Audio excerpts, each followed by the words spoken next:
আপনারা জানেন সকলেই যে দীর্ঘদিন ধরে আরজিকর যে হত্যাকাণ্ড হয়েছে, একজন চিকিৎসক বোন পড়ুয়া তাকে হত্যা করা হয়েছে, তার প্রতি অত্যাচার করা হয়েছে। কিন্তু আমরা দেখছি যে বারবার রাজ্য সরকার, আমাদের মাননীয় মুখ্যমন্ত্রী সেই হত্যাকাণ্ডকে, যে হত্যাকারী যারা দোষী তাদেরকে আড়াল করবার চেষ্টা করছে।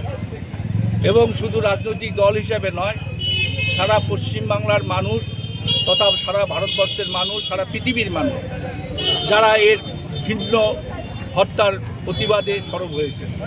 কিন্তু আমরা অবাক হয়ে যাচ্ছি যে আমাদের মুখ্যমন্ত্রী নির্লজ্জভাবে তিনি একদিকে বলছেন ধর্ষণকারীর ফাঁসি চাই, আর একদিকে তিনি দামি দামি সব উকিল নিয়ে এসে সরকারি পয়সা দিয়ে সেই ধর্ষণকারীকে বাঁচাবার চেষ্টা করছে। এই যে দ্বিচারিতা, এর প্রতিকার হওয়া দরকার। সাধারণ মানুষের প্রতিবাদের এক নম্বর ভাষা। আমি জানি যে অন্যায় হচ্ছে, সে অন্যায় শুধু একটা রাজনৈতিক দলের পক্ষে মোকাবিলা করা সম্ভব নয়। সাধারণ মানুষ যারা এই অন্যায়ের প্রতিবাদ করবার জন্য রুখে দাঁড়িয়েছেন, তাদেরকে আমি রাজনৈতিক দলের তরফ থেকে সকলকে ধন্যবাদ জানিয়ে, সাংবাদিক যারা বন্ধুরা আছেন তাদেরকে ধন্যবাদ জানাই।